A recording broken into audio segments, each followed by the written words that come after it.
नमः सर्वेभ्यः सर्वेषां पुनः स्वागतम्. Let me chant the prayer shlokas.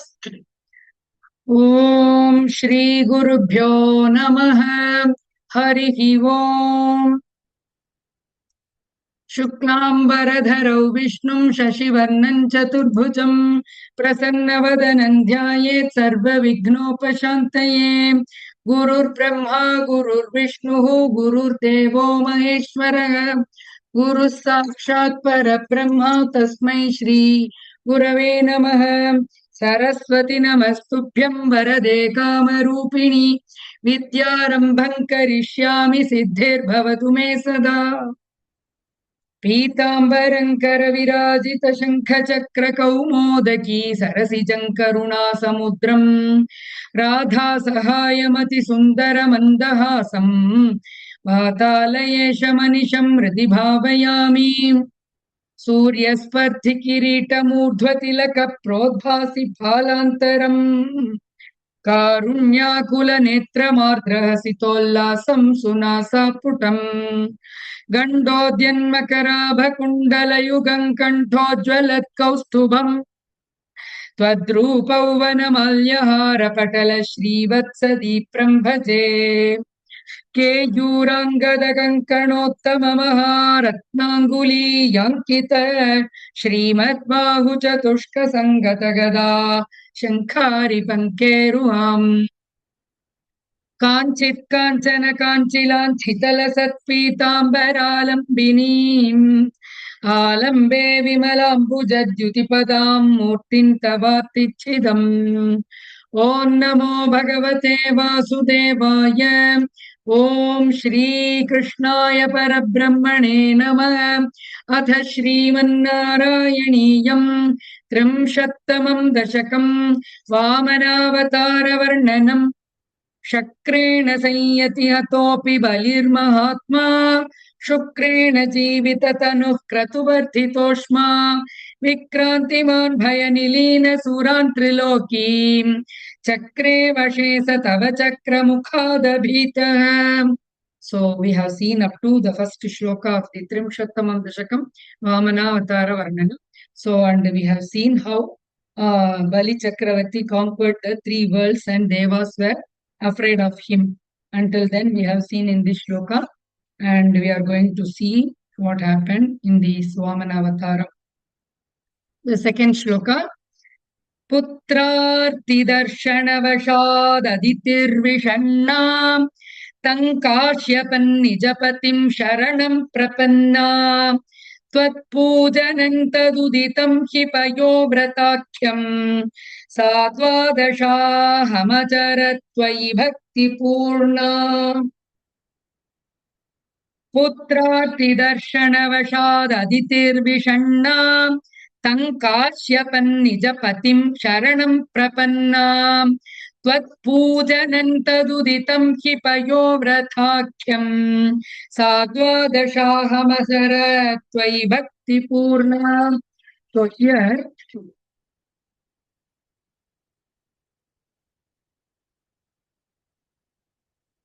yes. पुत्रार्ति Darshan वशाद aditir vishana. Vashat aditir vishana, we can split like that. Then when we join vashad aditir, third da will come. When we split first da, when we chant together third da. So aditir vishana. Tam ends with the makara, so anuswararu. Tam kashyapam. Kashyapam also ends with makara, so again anuswararu there. तं काश्यपन् निजपतिं शरणं प्रपन्ना त्वत्पूजनम्, again anuswara rule here, त्वत्पूजनं तदुदितं हि पयोव्रताख्यं. व्रताख्यं kamah prana here. And सा द्वादशाहमचरत् त्वयि भक्तिपूर्णा. Bhaktipurna. Ha is Mahaprana here. So what happened? So you can just came to know, you can also notice that Aditi, Kashyapam, etc., Vratham, etc., these are the words which give clues to this meaning. So Aditi, who is the mother of the Devas. So Aditi, mother of Devas, was very much grieved and tormented on seeing the suffering of her sons Indra and other devas. So Bali Chakravarti is just frightening all the devas and Indras, no? So it is a natural thing that their mother Aditi is worried about their sufferings. She approached her husband Kashyapa for help. He advised her to observe Payovrata, worship of tea. So she approached his husband. What we can do? My sons are getting so much of troubles by Bali Chakravarti. So Kashyapa advised her to do some vrata that is called Payovrata, worship of Narayana. So she performed it for 12 days with full devotion to thee. So she started this vratam. Some timing and all will be there. That I think will be given in the next shloka. In the Tamil meaning, it is given. Okay. So she does for 12 days with full devotion. She followed the rules of that Payovrata and then observed that Vrata in doing the puja for Bhagavan Narayan. So தேவர்களின் தாயாரான அதித்தி தேவி இந்திரன் மற்றும் தன்னுடைய தேவ புத்திரர்களின் நிலைமையை பார்த்து மிகவும் வருந்தினாள். தன் கணவரான கஷ்யபரை சரணடைந்தாள். அவர் அதித்தி தேவிக்கு, குருவாயிரப்பா, உன்னை குறித்த வயோவிரதம் என்ற ஆராதனையை உபதேசித்தார். சோ அவர் ஹஸ்பண்ட் கிட்ட போய் கேக்குறா, என்ன பண்றது, நம்மளுடைய குழந்தைகளான தேவர்களுக்கு இவ்வளவு கஷ்டம் வருது. ஒரு இயற்கையா ஒரு தாயாருக்கு ஆன ஒரு வருத்தம் அது இல்லையா, தன்னுடைய குழந்தைகள் நன்னா இருக்கணும் தான் எல்லா தாயாரும் விரும்பாள். அதே மாதிரிதான் இந்த அதித்தி என்கின்ற தேவர்களுடைய தாயார் தன்னுடைய மகன்களுடைய கஷ்டங்களை பார்த்து போய் தன்னுடைய கணவர்கிட்ட கேட்கிறா. அவர் என்ன சொல்றாருன்னா, இந்த மாதிரி ஒரு விரதம் இருக்கு, பயோவிரதம்னு இருக்கு, அது பகவானை குறித்தது, நாராயணன் குறித்த விரதம். அந்த விரதத்தை நீ எப்படி கடைபிடிக்கணும்னு சொல்லி கொடுக்கிற. அது ஒரு 12 நாள் விரதமா பக்தி நிறைந்த மனத்துடன் பகவானுடைய திருவடியை நோக்கி பூஜை செய்து அந்த விரதத்தை அனுஷ்டித்தார். சோ அது எப்படி அப்படின்னா, சுக்லபக்ஷ பிரதமையில் ஆரம்பித்து பால்ல அபிஷேகம் பண்ணி பால் நைவேத்தியம் பண்ணி பாலையே ஆகாரமாக கொண்டு அது 12 நாள் இந்த விரதம் செய்யணும்ங்கிறது பயோவிரதம்ங்கிறது. சோ அத அவ ரொம்ப பக்தியோட கரெக்டா அனுஷ்டித்தாள் அந்த விரதத்தை அப்படிங்கிறதுதான் இந்த ஸ்லோகத்துடைய அர்த்தம். So we will chant this shloka. புத்ரார்த்தி தர்ஷனவசாத் அதிதிர்விஷண்ணா சங்காஷ்யபன் நிஜபதிம் சரணம் பிரபன்னா त्वत्पूजनं तदुदितं हि पयोव्रताख्यं सा द्वादशाहमचरत् त्वयि भक्तिपूर्णा. Yes. Rupa Mahendra Bhagini.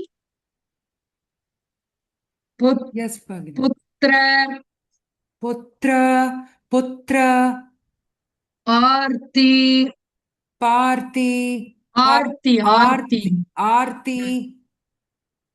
Darshana. Vashad. Aditi. Vishanna. Tam. Kashyapam. Nijapatim. Sharanam. Prapanna. Tvat. Pujanam.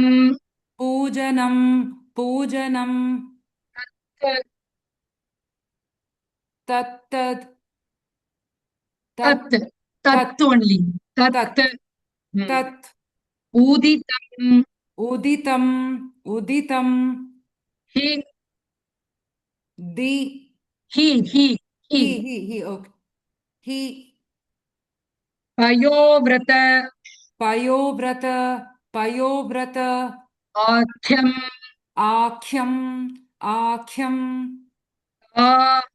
Sa.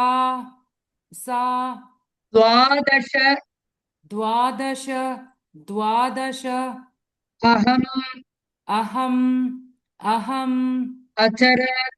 अचर अचर अचरत् अचरत् अचरत् अचरत् अचरत् त्वयि त्वयि त्वयि भक्तिपूर्णा भक्तिपूर्णा भक्तिपूर्णा पुत्रार्तिदर्शन पुत्रार्तिदर्शन पुत्रार्तिदर्शन वशाददितिर्विषण्णा वशादति वशाददितिर्विषण्णा वशाददितिर्विषण्णा टङ्काश्यपम् तं तं काश्यपं तं तं काश्यपम् निजपतिम् निजपतिं निजपतिं शरणं प्रपन्ना शरणं प्रपन्ना शरणं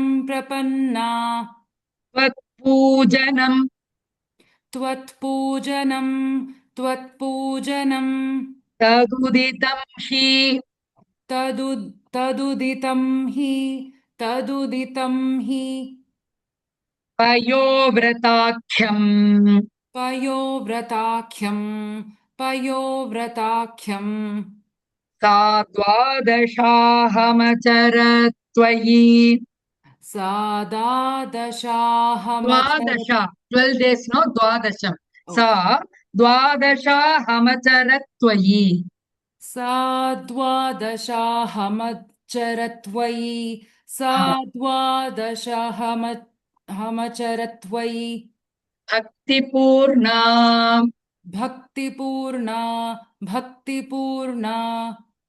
पुत्रार्तिदर्शनवशाददितिर्विषण्णा पुत्रार्तिदर्शनवशादददि वशाददिति विषण्णा पुत् वशाददितिर्विषण्णा ओके but पुत्रार् vashat the becomes the and aditi together the aditir it will hear like that vashad aditir okay पुत्रार्तिदर्शनवशाददितिर्विषण्णा पुत्रार्तिदर्शनवशाददितिर्विषण्णा टङ्काश्यपन्निजपतिं शरणं प्रपन्ना तं काश्यपन्निजपतिं शरणं प्रपन्ना तं काश्यपन्निजपतिं शरणं प्रपन्ना त्वत्पूजनं तदुदितं हि पयोव्रताख्यम्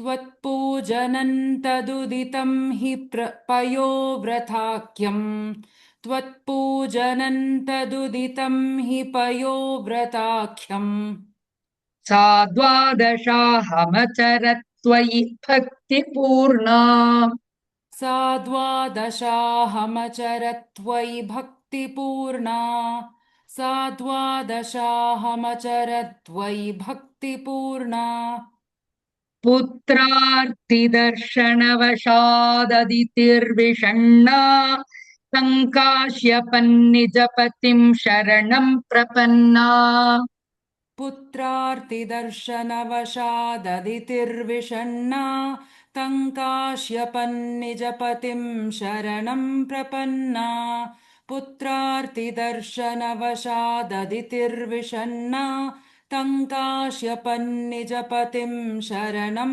प्रपन्ना त्वत्पूजनं तदुदितं हि पयोव्रताख्यम् सा द्वादशाहमचरत्वयि भक्तिपूर्णा त्वत्पूजनं तदुदितं हि पयोव्रताख्यं सा द्वादशाहमचरत्वयि भक्तिपूर्णा त्वत्पूजनं तदुदितं हि पयोव्रताख्यं सा द्वादशाहमचरत्वयि भक्तिपूर्णा फुल् श्लोका भगिनी पुत्रार्तिदर्शनवशाददितिर्विषण्णा तङ्काशयपन् टङ्काश्यपन् तङ्काश्यपन्निजपतिं शरणं प्रपन्ना त्वत्पूजनं तदुदितं हि पयोव्रताख्यं सा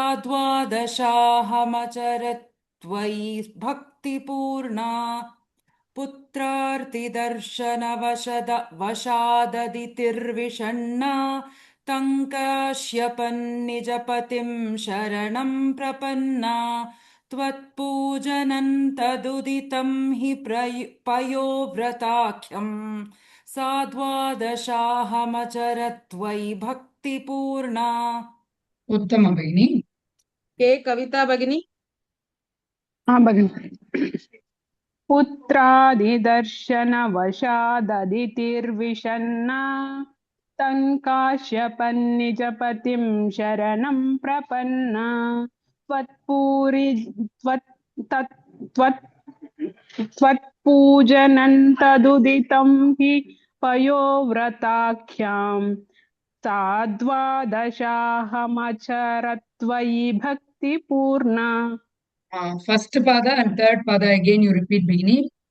पुत्रार्तिदर्शनवशाददितिर्विषण्णा So you corrected yourself. Putradi you भगिनि chanted, now ir you added.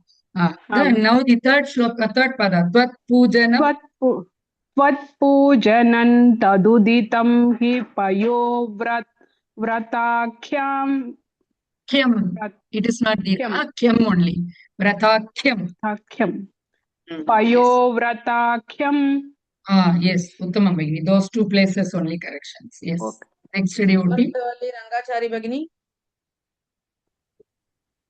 पुत्रातिदर्शनवशादतिर्विषण्णा तं काश्यपनिजपतिं शरणं प्रपन्ना त्वत्पूजनं तदुदितं हि वयोवृदाख्यं साद्वादशमश्चरत्वयि भक्तिपूर्णा. So when you chanted the second line, the Anusura, Tankashyapan, Inga Anusura, that was missing. Tankashyapan. Tankashyapan nijapatim sharanam prapanna. Here it should not be Tanna because Ka Varga, the last letter Ka, Kha, Ga, Ga, Nga. So Ing should come for the Anusura. Tang, it should hear as NG in English. Tankashyapan. The Anusuras should be recited correctly also. For everything it is not in. Some places Ind, Inch, like that it will change according to the fifth letter of that each Varga. So for Ka Varga, Ing. Tankashyapan. Yes. Tankashyapan nijapatim sharanam prapanna. Yes, Uttama Bhagini. Priya Balaji ಭಗಿನಿ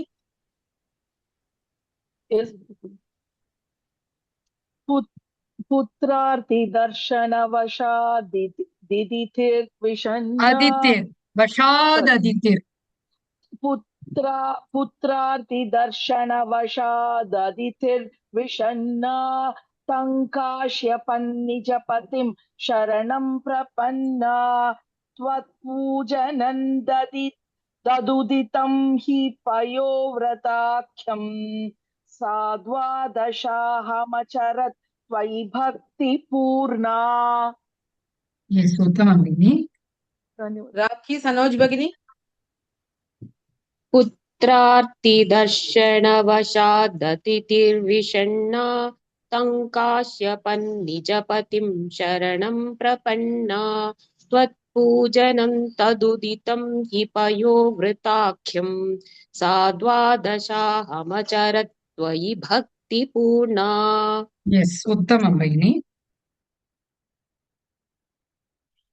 Then moving to the next shloka, that is the third shloka of this Dashakam.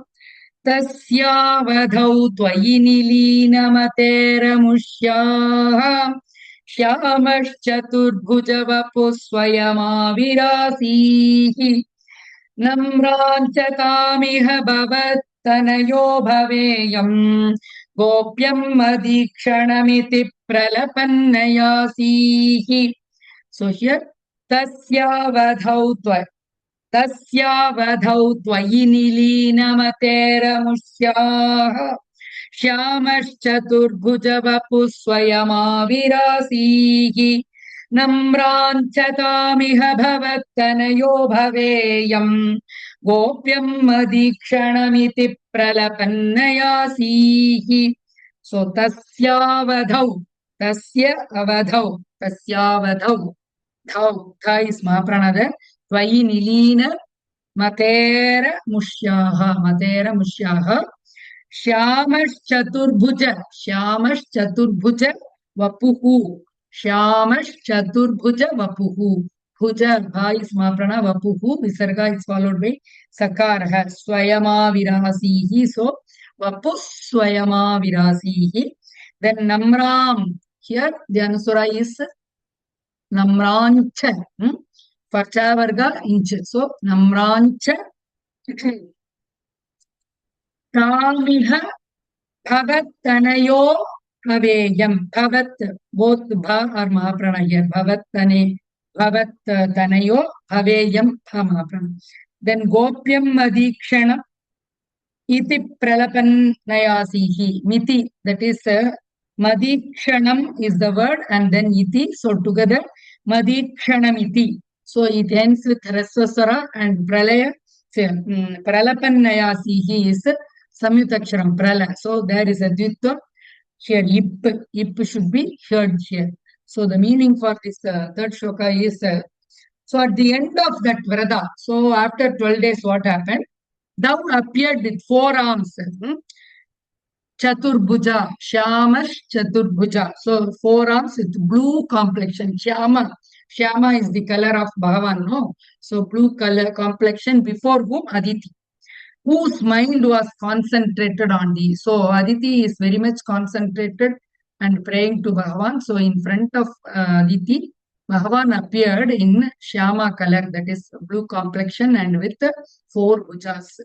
She bowed before thee and thou told her that thou would be born as her son and asked her to keep this a secret and thou disappeared. So Bhagavan appeared before Aditi and she just bowed and then Bhagavan told her, I myself will come and born as your son, but you keep this as a secret, and then she disappeared. That is the meaning for this shloka. அந்த பயோவிரதத்தின் முடிவில் உன்னுடைய இடத்தில் தன் மனதையும் புத்தியும் லயித்திருந்த அதித்தியின் முள் பகவான் கிட்டதான் பகவானோட திருவடியே சரணடைஞ்சுதான் அந்த விரதத்தை கடைபிடிக்கிறாள். அது முடிவுல பகவானையே நினைச்சுண்டு அவருடைய திருவடியையும் அவரையுமே நினைத்து அவருடைய நினைவிலே இருக்கிற மனமும் புத்தியும் பகவான்கிட்டே இருக்கு அதித்திக்கு. அப்படிப்பட்ட நேரத்துல அதித்தியின் முன்பு சியாமள வண்ணனாக 4 கைகளுடன் குருவாயிரப்பா நீ காட்சி அளித்தாய். அப்படி காட்சி அளிக்கும் போது வட்டத்திற்கும் அங்கேயும் அதே காட்சி தான் கொடுக்கிறார் அவர் இந்த ஸ்லோகத்தை பாடும்போது. நமஸ்கரித்த அந்த அதித்தி தேவியிடம் உன்னுடைய மகனாக புத்திரனாக நான் பிறக்கினேன் என்று வாக்களித்தாய். சோ பகவான் அதித்தி முன்னாடி தேவர்களை காப்பதற்கும் மகாபலிக்கோட கர்வத்தை அழிப்பதற்கும் ஆக நான் உன்னுடைய மகனாக பிறக்கிறேன் அப்படின்ட்டு சொல்றார். அப்படி சொல்லிட்டு என்ன சொல்றாருன்னா இதனை நீ ரகசியமாக வைத்துக்கொள் என்று சொல்லிவிட்டு பகவான் மறைந்து போயிடுறார். அதுதான் இந்த ஸ்லோகத்தோடைய அர்த்தம். So we'll chant and learn this shloka also.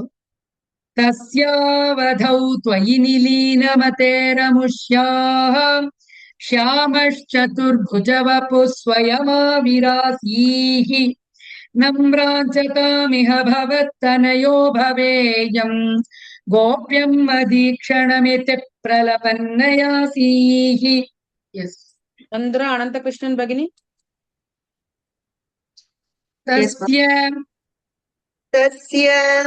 तस्य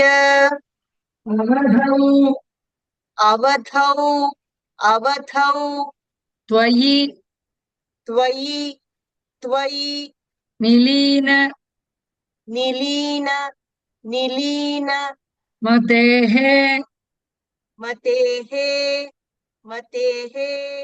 अमुष्याः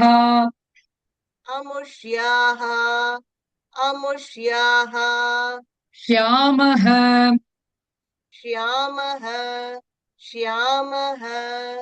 चतुर्भुज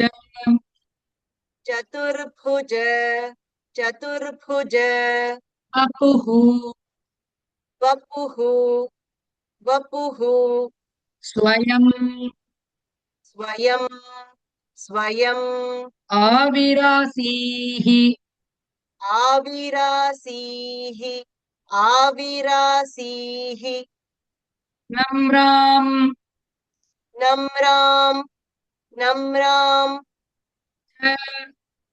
च च तां तां तां इह भवत् इह भवत् तनयोः तनयोः अवेयम् भवेयम् गोप्यं गोप्यं मदीक्षणम् मदीक्षणम् इति इति प्रलपन् प्रलपन् अयासीः नयासीः अयासीः प्रलपन् अयासीः means he disappeared अयासीः अयासीः तस्यावधौ त्वयि तस्यावधौ त्वयि निलीनमतेरमुष्याः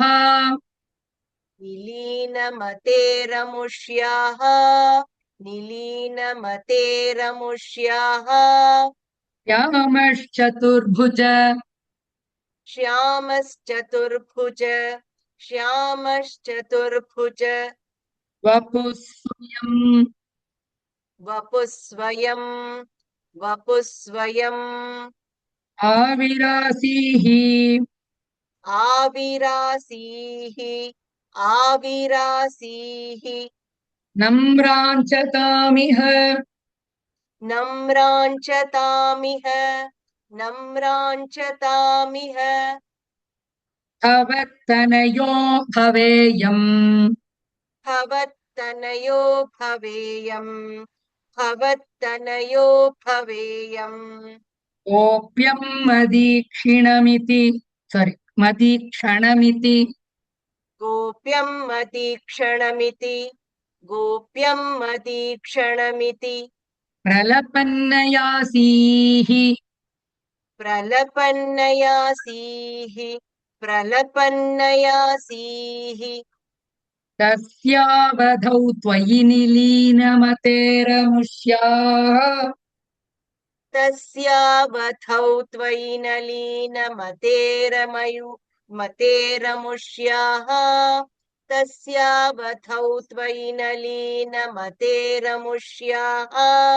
त्वयि निलीन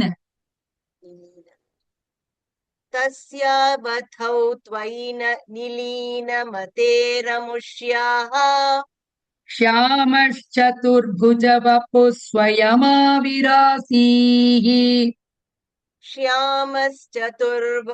श्यामश्चतुर्भुज वपुः स्वयमाविरासीः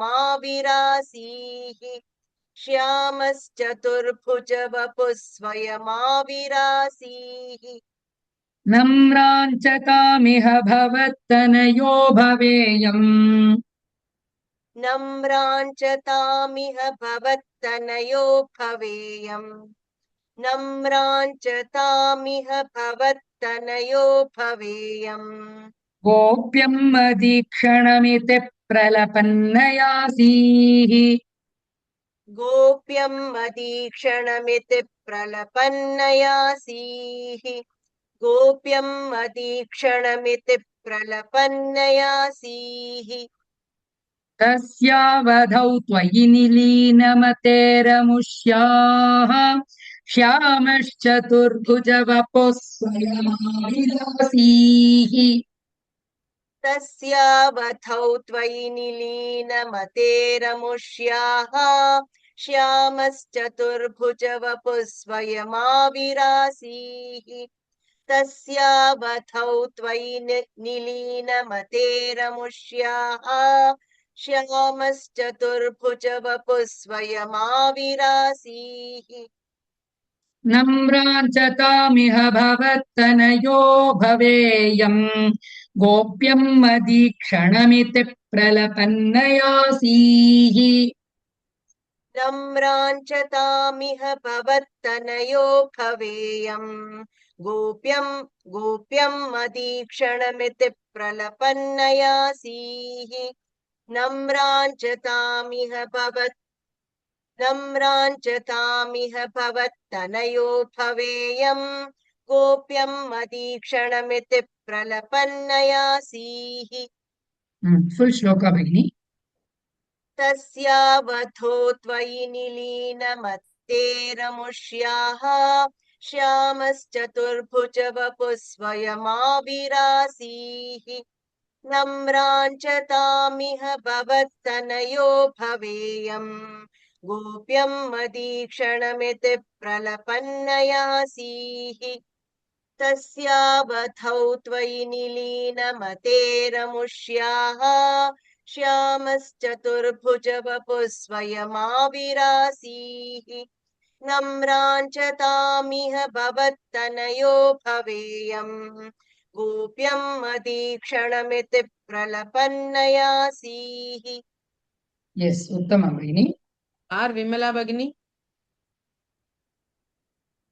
तस्यावधौ त्वयि निलीनमतेरमुष्याः श्यामश्चतुर्भुजवपुः स्वयमाविरासीः नम्राञ्चतामिह भवत्तनयो भवेयम् गोप्यम् अतीक्षणमिति प्रलपन्नयासीः Uttama Bhagini. पोन सेल्वमीना भगिनी तस्यावधौ त्वयि निलीनमतेरमुष्याः श्यामश्चतुर्भुजवपुः स्वयमाविरासीः नम्राञ्चतामिह भवत्तनयो भवेयम् गोप्यम् मदीक्षणमिति प्रलपन्नयासीः Yes, Uttama Bhagini. लीना मेहुल दामा भगिनी तस्यावधौ त्वयि निलीनमतेरमुष्याः श्यामश्चतुर्भुजवपुः स्वयमाविरासीः नम्राञ्चतामिह भवत्तनयो भवेयम् गोप्यम् मदीक्षणमिति प्रलपन्नयासीः Uttama Bhagini. ललिता सत्यनारायण भगिनी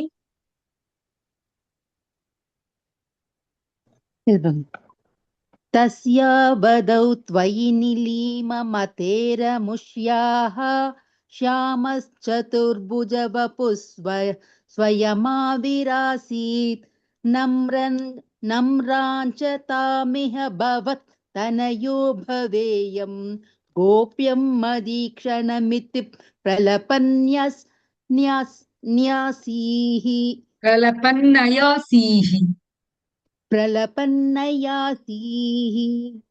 Second line, Virasihi. The Visarga is not here. Virasi, you chanted Virasihi. Visarga. विरासीः Yes, Uttama Bhagini. And the next shloka, you see fourth shloka. Tvankashype tapasi sannidadhattadanim प्राप्तोऽसि गर्भमदिते प्रणुतो विधात्रा प्रासूत च प्रकटवैष्णवदिव्यरूपम् साद्वादशी श्रवणपुण्यदिने भवन्तम् त्वङ्काश्यपे तपसि सन्निदधत्तदानीम् प्राप्तोऽसि गर्भमदिते प्रणुतो विधात्रा प्रासूत च प्रकटवैष्णवदिव्यरूपम् सा द्वादशी श्रवणपुण्यदिने भवन्तम् So, Tvam ends with the Karaha, so Anusuraru. Tvankashype tapasi sannidadhattadanim. Tattadanim. Tha is Maprana here. Praptosi garbhamaditehe. Garbha. A is Maprana. Maditehe. Visarga followed by Pakaraha. So, Madidev. Pranuto vidhatra. Vidha is Maprana. Prasutacha. Here, Dvitam will come. Chap prakata.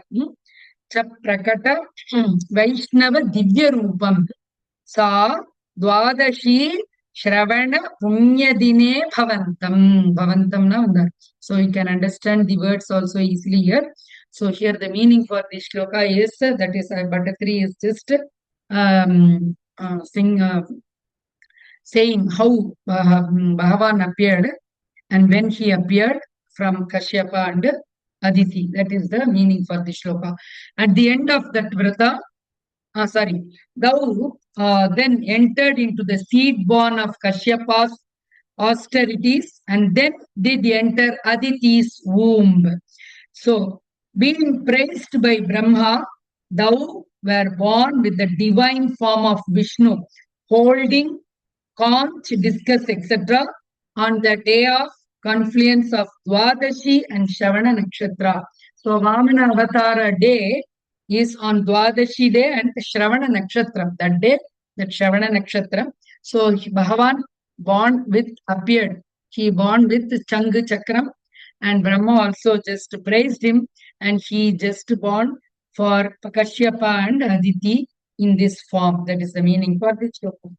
பகவானின் வாமன அவதாரத்தை பட்டத்திரி அவர்கள் இதுல விவரிக்கிறார். எப்படி சொல்றாருன்னா, குருவாயூரப்பா காஷ்யப முனிவர் தவம் புரியும் சமயத்தில் அவருள் எழுந்தருளிய நீ பின் அதித்தி தேவியின் கர்ப்பத்தை அடைந்தாய். பிரம்மாவால் துதிக்கப் பெற்ற நீ ஸ்ரவண துவாதசி ஆகிய புண்ணிய தினத்தில் விஷ்ணுவிற்கு உரிய திவ்ய ரூபத்தில் நாராயணனாக சங்கு சக்கரதாரியாக 4 கைகளில் சங்கு சக்கரத்தை ஏந்தியவராக பட்டு பீதாம்பரத்துடன் தாமரை ஏந்தி ஸ்ரீவித்ச மார்புடன் கௌஸ்துபமணியுடன் வைஷ்ணவ ரூபத்தில் திருவோண நட்சத்திரில் உன்னை அதித்தி தேவி பெற்றெடுத்தாள் அப்படின்ட்டு சொல்றார். சோ பகவான் அதித்திக்கும் கஷ்யப முனிவருக்கும் மகனாக பிறக்கிறார். பிரம்மா அவரை துதிக்க எப்படி பிறந்தார் அப்படின்னா, ஸ்ரவண துவாதசியில திருவோண நட்சத்திரத்துல நாராயண ரூபம். சோ நாராயண ரூபம்னா சங்கு சக்கரம் ஏந்தி பட்டு பீதாம்பரம் தாமரைகளை ஏந்தி ஸ்ரீவத்சத்தை மார்பில் ஏந்தியவராக கௌஸ்துப மணியோட வைஷ்ணவ ரூபத்தில் பகவான் எழுந்தருளினார், மகனாக பிறந்தார் அப்படிங்கிறது இந்த ஸ்லோகத்துடைய அர்த்தம். சோ त्वङ्काश्यपे तपसि सन्निदधत्तदानीं प्राप्तोऽसि गर्भमदितेः प्रणुतो विधात्रा प्रासूत च प्रकट वैष्णव दिव्यरूपम् सा द्वादशी श्रवण पुण्यदिने भवन्तम्. Yes. Lata Vijayan Bhagini. Okay. त्वं काश्यपे तपसि सन्निदधत्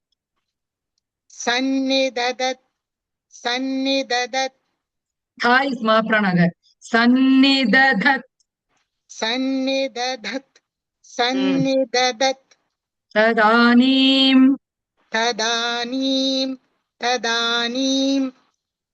प्राप्तः असि गर्भम् अदितेः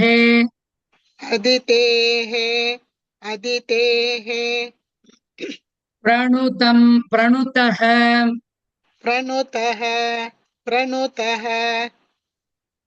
विधात्रा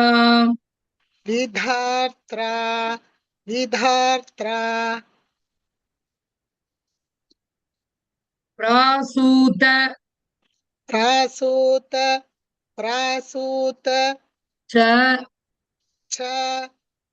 च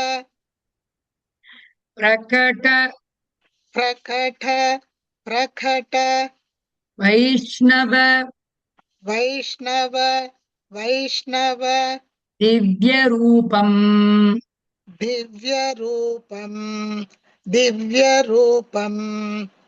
सा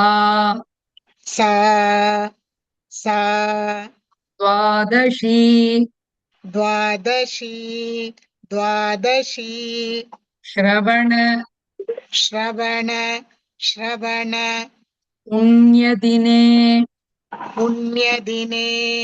पुण्यदिने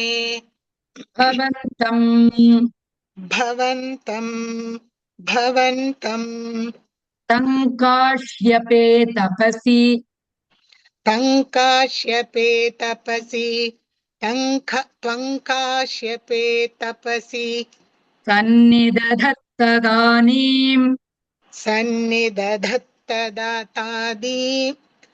सन्निदधत्तदानीम् प्राप्तोऽसि गर्भमदितेः प्राप्तोऽसि गर्भमदितेः प्राप्तोऽसि गर्भमदितेः प्रणुतो विधात्रा प्रणुतो विधात्रा प्रणुतो विधात्रा प्रासूत च प्रकट प्रासूत च प्रकट प्रासूत च प्रकट वैष्णवदिव्यरूपम् वैष्णवदिव्यरूपम् वैष्णवदिव्यरूपम् सा द्वादशी श्रवणपुण्यदिने सा द्वादशी श्रवणपुण्यदिने सा द्वादशी श्रवणपुण्यदिने भवन्तम् भवन्तम् भवन्तम् त्वं काश्यपे तपसि सन्निदधत्तदानीम् त्वं काश्यपे तपसि सन्निधत्तदानीम् त्वं काश्यपे तपसि सन्निधत्तदानीम्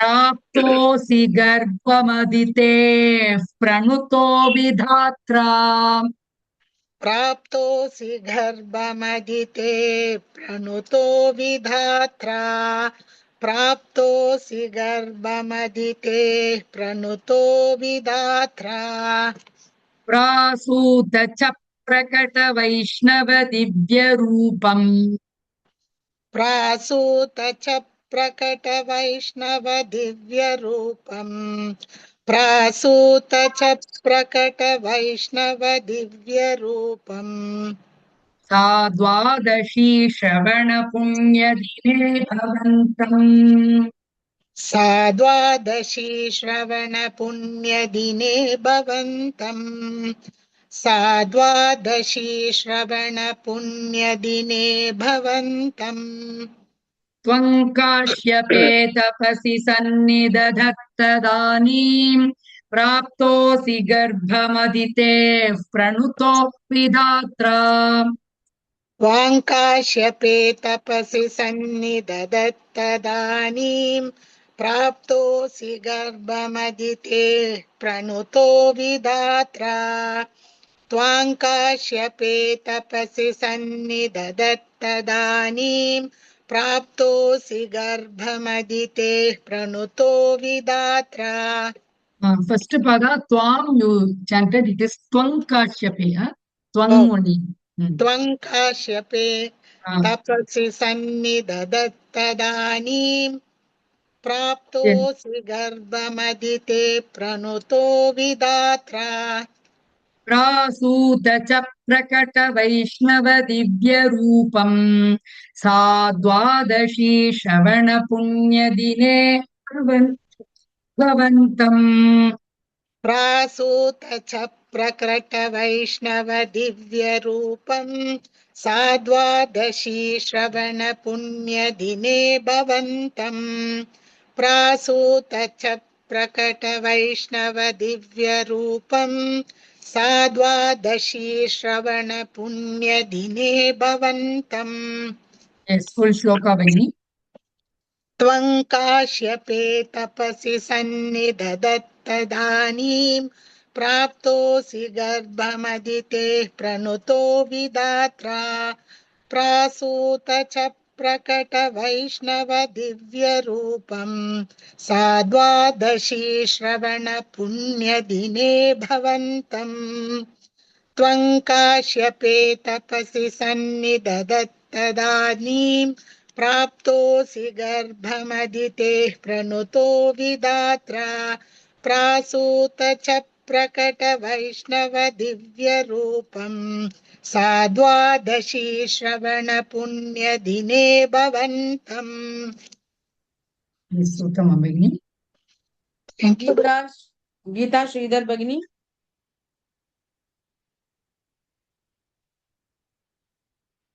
गीता श्रीधर भगिनी. यस् भगिनी. त्वं काश्यपे तपसि सन्निदधत्तदानीं प्राप्तोऽसि மதித்தே பிரணுதோ மதித்தே இல்ல கர்ப்ப மதித்தே, அதாவது மதித்தேன்னா அர்த்தம் மாறிடும். ஆனா படிக்கும் போது கர்ப்ப மதித்தேன்னு சொல்லுவோம். கர்ப்ப பிரிக்கவே கூடாது அங்க. பிராப்தோசி கர்ப்ப மதித்தே. प्राप्तोऽसि गर्भमदिते प्रणुतो विधात्रा प्रासूत च प्रकट वैष्णव दिव्य रूपं साद्वादशी श्रवण पुण्य दिने भवन्तम्. Yes, उत्तमम्. लक्ष्मी टीएस भगिनी. त्वङ्काश्यपे तपसि सन्निदधत्तदानीं प्राप्तोऽसि गर्भमदिते प्रणुतो विधात्रा प्रासूत च प्रकट वैष्णव दिव्य रूपं साद्वादशी श्रवण पुण्य दिने भवन्तम्. Yes, उत्तमम् भगिनी. पी राधा भगिनी. त्वं काश्यपे तपसि सन्निध तत्तदानीं प्राप्तोऽसि गर्भमदिते प्रणुतो विधात्रा प्रासूत प्रकट वैष्णव दिव्य रूपं साद्वादशी श्रवण पुण्य दिने भवन्तम्. उत्तमम् भगिनी. Thank you, भगिनी. उषा सुंदरम भगिनी. Yes, Bhagini. Yeah. Tvang kaśyape tabasi sannidhatatani praptosi garpamadite pranute vidatra prasuda saprakadana vaishnava divya roopam. திருப்பி ரிப்பீட் பண்ணுங்க. அத பிரசூத்த இல்ல, பிராசூத்த. பிராசூத சப்ரகடன வைஷ்ணவ திவ்ய பிரகடனலாம் இல்லையே, நான் எங்க இருக்கு? பிரகட்ட தான். பிரசூத சப்ரகட பிராசூத்த प्रासूत सप्रकट वैष्णव दिव्य रूपं साद्वादशी श्रवण पुण्य दिने भवन्तम्. उत्तमम्. Next shloka is पुण्याश्रमन्तमभिवर्षति पुष्पवर्षैः हर्षाकुले सुरकुले कृततूर्यघोषे बद्ध्वाञ्जलिं जय जयेति नुतः पितृभ्यां त्वन्तक्षणे पटुतमौ वटुरूपमाधाः पुण्याश्रमन्तमभिवर्षति पुष्पवर्षैः हर्षाकुले सुरकुले कृततूर्यघोषे बद्ध्वाञ्जलिं जय जयेति नुतः पितृभ्यां त्वन्तक्षणे पटुतमौ वटुरूपमाधाः पुण्याश्रमम् ends with मकारः स्वानुसुरारु पुण्याश्रमं तमभि भा महाप्राण वर्षति पुष्पवर्षैः हर्षाकुले सुरकुले कृततूर्य घोषे घोषे गा महाप्राण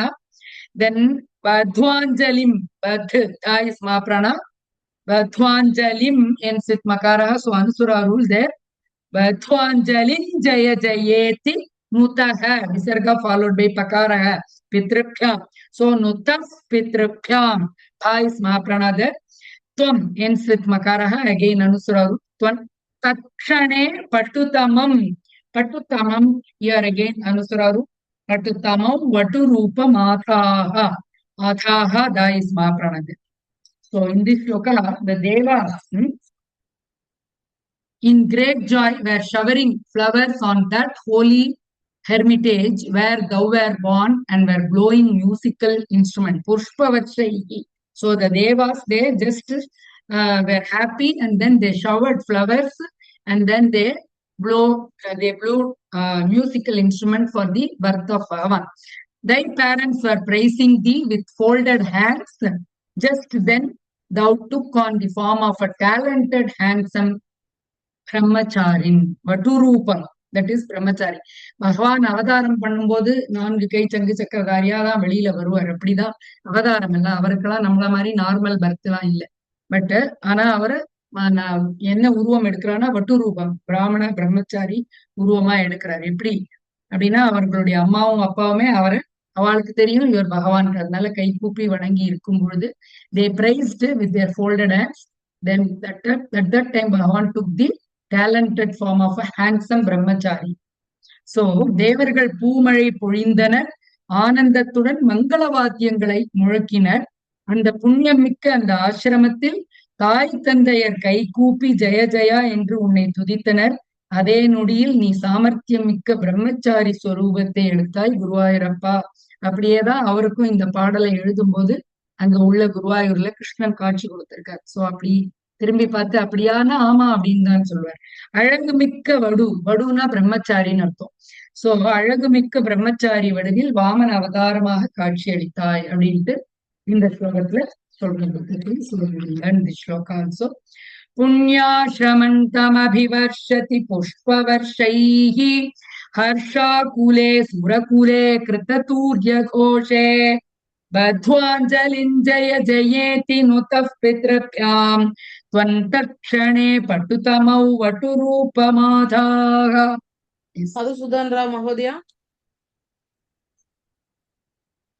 புண்ணியாஸ்ரமம் புண்ணியாஸ்ரமம் புண்ணியாஸ்ரமம் தம் தம் தம் அபிவர்ஷதி அபிவர்ஷதி அபிவர்ஷதி புஷ்பவர்ஷைः புஷ்பவர்ஷைः புஷ்பவர்ஷைः ஹர்ஷாகுலே ஹர்ஷாகுலே ஹர்ஷாகுலே சுரகுலே சுரகுலே சுரகுலே கிருததூர்ய கிருததூர்ய கிருததூர்ய கோஷே घोषे घोषे பத்வா बद्ध्वा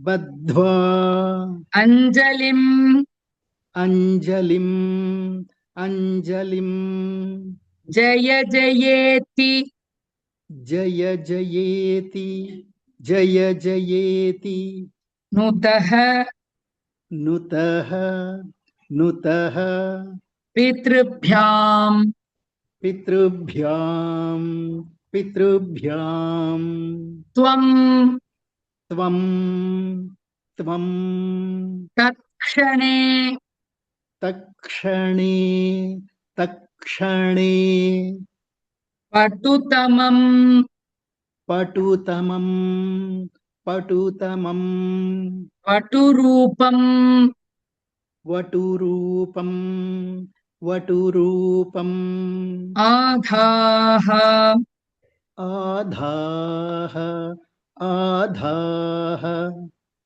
पुण्याश्रमन्तमभिवर्षति पुण्याश्रमन्तमभिवर्षति पुण्याश्रमन्तमभिवर्षति पुष्पवर्षैः पुष्पवर्षैः पुष्पवर्षैः हर्षाकुले सुरकुले हर्षाकुले सुरकुले हर्षाकुले सुरकुले कृततूर्यघोषे कृततूर्यघोषे कृततूर्यघोषे बद्ध्वाञ्जलिं जय जयेति बद्ध्वाञ्जलिं जय जयेति बद्ध्वाञ्जलिं जय जयेति नुतः पितृभ्याम् नुतः पितृभ्यां नुतः पितृभ्यां त्वन्तक्षणे त्वन्तक्षणे त्वन्तक्षणे पटुतमौ वटुरूपमाधाः पटुतमौ वटुरूपमाधाः पटुतमौ वटुरूपमाधाः पुण्याश्रमन्तमभिवर्षति पुष्पवर्षैः पुण्याश्रमन्तमभिवर्षति पुष्पवर्षैः पुण्याश्रमन्तमभिवर्षति पुष्पवर्षैः हर्षाकुले सुरकुले कृततूर्यघोषे हर्षाकुले सुरकुले कृततूर्यघोषे हर्षाकुले सुरकुले कृततूर्यघोषे बद्ध्वाञ्जलिं जय जयेति नुतः पितृभ्याम् बद्ध्वाञ्जलिं जय जयेति नुतः पितृभ्याम् बद्ध्वाञ्जलिं जय जयेति नुतः पितृभ्याम् त्वन्तक्षणे पटुतमौ वटुरूपमाधाः पन्तक्षणे पटुतमौ वटुरूपमाधाः पन्तक्षणे पटुतमौ वटुरूपमाधाः पुण्याश्रमन्तमभिवर्षति पुष्पवर्षैः हर्षाकुले सुरकुले कृततूर्यघोषे पुण्याश्रमन्तमभिवर्षति पुष्पवर्षैः हर्षाकुले सुरकुले कृततूर्यघोषे पुण्याश्रमन्तमभिवर्षति पुष्पवर्षैः हर्षाकुले सुरकुले कृततूर्यघोषे बद्ध्वाञ्जलिं जय जयेति नुतः पितृभ्याम् त्वन्तक्षणे पटुतमौ वटुरूपमाधाः बद्ध्वाञ्जलिं जय जयेति नुतः पितृभ्याम् पन्तक्षणे पटुतमौ वटुरूपमाधाः बद्ध्वाञ्जलिं जय जयेति नुतः पितृभ्याम् पन्तक्षणे पटुतमौ वटुरूपमाधाः श्लोक महोदय पुण्याश्रमन्तमभिवर्षति पुष्पवर्षैः हर्षाकुले सुरकुले कृततूर्यघोषे बद्ध्वाञ्जलिं जय जयेति नुतः पितृभ्याम् पन्तक्षणे पटुतमौ वटुरूपमाधाः पुण्याश्रमन्तमभिवर्षति पुष्पवर्षैः हर्षाकुले सुरकुले कृततूर्यघोषे बद्ध्वाञ्जलिं जय जयेति नुतः पितृभ्याम् पन्तक्षणे पटुतमौ वटुरूपमाधाः उत्तम महोदय नमस्ते थैंक यू भगिनी एन् मंजुला देवी भगिनी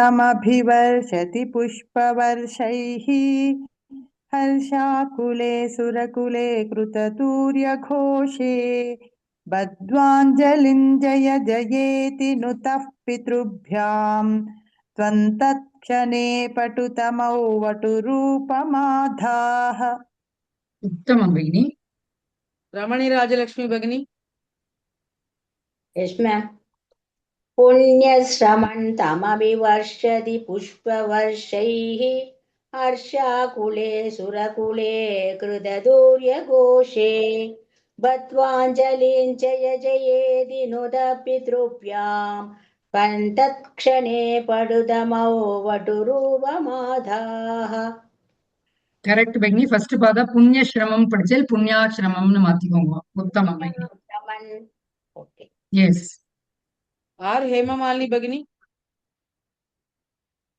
पुण्याश्रमन्तमभिवर्षति पुष्पवर्षैः हर्षाकुले सुरकुले कृततुर्यघोषे हत्वाञ्जलिं जय जयेति नुतः पितृभ्यां त्वं तत्क्षणे पडुतमो वडुरूपमाथाः வடு இல்ல வட்டு வட்டு டூ அப்படின்னு சொல்லணும். தமிழ்ல டூ தான் இருக்கும். வட்டு. वटुरूपमाथाः उत्तमं भगिनी. पद्मा के भगिनी.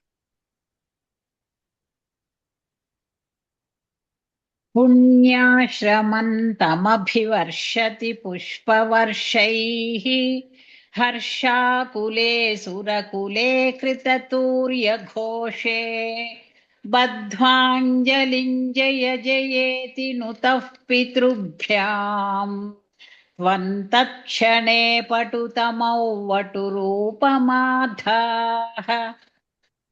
उत्तमं भगिनी. We will end the session here with the Shanti mantra. ॐ सर्वे भवन्तु सुखिनः, सर्वे सन्तु निरामयाः, सर्वे भद्राणि पश्यन्तु, मा कश्चित् दुःखभाग् भवेत्. ॐ शान्तिः शान्तिः शान्तिः.